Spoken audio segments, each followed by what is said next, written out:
Hi friends, welcome to Fatima పాపాస్ kitchen. ఈరోజు మనం క్యాబేజీతో ఒక మంచి మంచి కూర అండి. అంటే శనగపప్పు వేస్తూ మనం రెగ్యులర్గా కాకుండా కొంచెం వెరైటీగా అసలు ఇలా చేస్తుంటే కిచెన్ మొత్తం గుమగుమలాడిపోతుందండి. అంత టేస్టీగా, అంత అరోమాటిక్గా భలే ఉంది అసలు. నేను కూడా ఫస్ట్ టైం చేశానన్నమాట. సో ఇది మా సిస్టర్ వాళ్ళు చేస్తారు, వాళ్ళని అడిగి నేను చేశాను. చాలా చాలా బాగుందండి. ఈ రెసిపీ మీతో షేర్ చేసుకోవాలనుకొని నేను మీతో షేర్ చేస్తున్నాను అనమాట. సో ఒకసారి తప్పకుండా ట్రై చేయండి. ట్రై చేయాల్సిన రెసిపీ అనమాట. సో ఫస్ట్ మనం ఒక ప్యాన్ పెట్టుకొని దాంట్లో ఒక 2 టేబుల్ స్పూన్ల వరకు ఆయిల్ వేయండి. ఆయిల్ కూడా చాలా తక్కువ పడుతుందండి, ఎక్కువ అవసరం లేదనమాట. 2 టేబుల్ స్పూన్ల ఆయిల్ వేసుకొని కొంచెం వేడయిన తర్వాత ఇప్పుడు దానిలోకి మనం 2 ఇంచుల ముక్కున్న దాల్చిన చెక్క, ఆ తర్వాత 2 బిర్యానీ ఆకులు, ఆ తర్వాత ఒక 5-6 ఇలాచీలు, ఒక టీ స్పూన్ వరకు షాజీరా. ఇది కొంచెం సాతే కానివ్వండి, అంటే కొంచెం చిటపటలాడేంత వరకు ఫ్రై చేసి ఆ తర్వాత ఇప్పుడు మనం దీంట్లోకి ఫైన్గా కట్ చేసుకున్నటువంటి ఉల్లిపాయలు ఒక 3-4, ఒక 8 పచ్చిమిరపకాయలు. పచ్చిమిరపకాయలతోనే నేను ఎండు కారం వేయకుండా పచ్చిమిరపకాయలతో చేస్తున్నానండి. మీరు డ్రై రెడ్ చిల్లీ పౌడర్ కూడా వాడొచ్చు. అయితే పచ్చిమిరపకాయలు అనేది ఎక్కువ వాడటం వల్ల హెల్త్కి మంచిదని నేను మ్యాక్సిమం పచ్చిమిర్చి లేదంటే పచ్చిమిరపకాయల పేస్ట్ వాడతానన్నమాట ప్రతి దాంట్లోనూ కూడా. సో ఇలా వాడటం వల్ల హెల్త్ బాగుంటుంది. ఆ తర్వాత ఇది కొంచెం సాతే అవుతున్న టైంలో ఒక గుప్పెడు కరివేపాకు కూడా వేయండి. ఇలా వేసిన తర్వాత ఇది కొంచెం ఫ్రై అవ్వనివ్వాలి.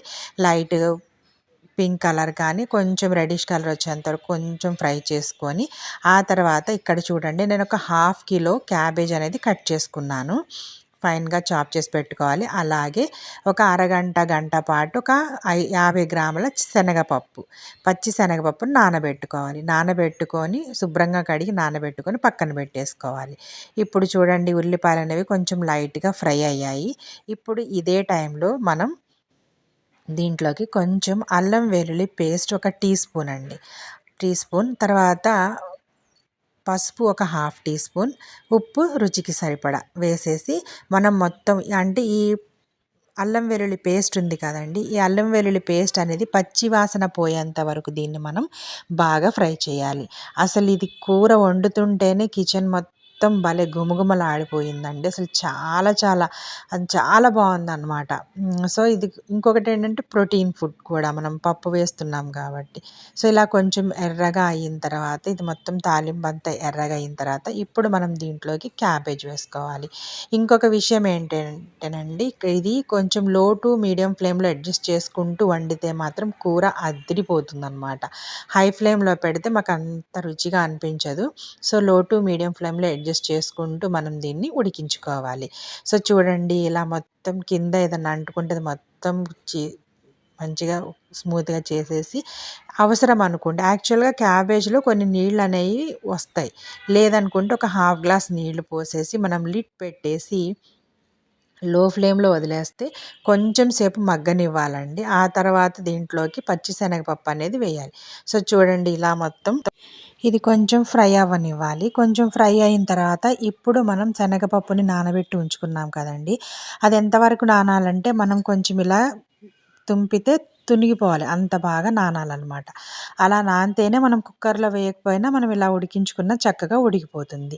నీళ్ళతో సహా మొత్తం వేసేసుకొని ఒకసారి బాగా మిక్స్ చేసేసి ఆ తర్వాత ఇప్పుడు దీంట్లోకి జీరా పౌడర్, జీలకర్ర వేయించి పొడి చేసుకున్న పౌడర్ ఒక 1/2 టీ స్పూన్, ధనియాల పొడి ఒక టేబుల్ స్పూన్ వేసేసి మొత్తం బాగా మిక్స్ చేసుకొని ఇంకా ఈ శనగపప్పు ప్లస్ మన క్యాబేజ్ ఉడికినంత వరకు మనం వెయిట్ చేయాలన్నమాట.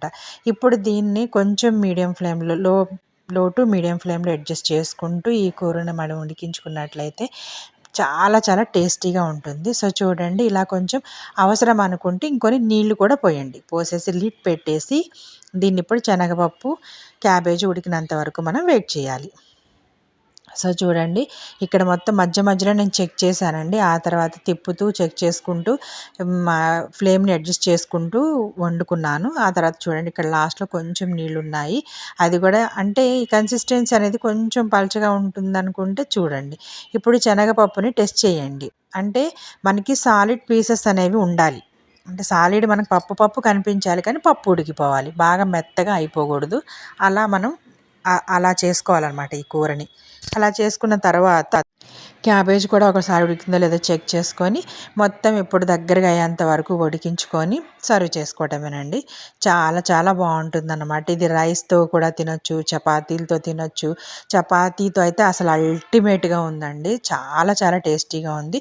సో ఈ రెసిపీ మీకు తప్పకుండా నచ్చుతుంది అనుకుంటున్నాను. ఈ రెసిపీ కనుక మీకు నచ్చినట్లయితే లైక్ చేయండి, ఫ్రెండ్స్కి రిలేటివ్స్కి షేర్ చేయండి. అలాగే కొత్త కొత్త unique tasty healthy quick continental recipes కోసం మా ఛానల్ని తప్పకుండా సబ్స్క్రైబ్ చేసుకోండి. ఫస్ట్ టైమ్స్ మా ఛానల్ చూస్తున్న వాళ్ళైతే సబ్స్క్రైబ్ చేసుకోండి. ఆల్రెడీ సబ్స్క్రైబ్ చేసుకున్న వాళ్ళైతే లైక్ అండ్ షేర్ కామెంట్ చేయండి. అలాగే మీకేమైనా రెసిపీస్ కావాలంటే మాతో షేర్ చేసుకోండి. ఇంకో వీడియోతో మళ్ళీ కలుద్దాం. Thanks for watching.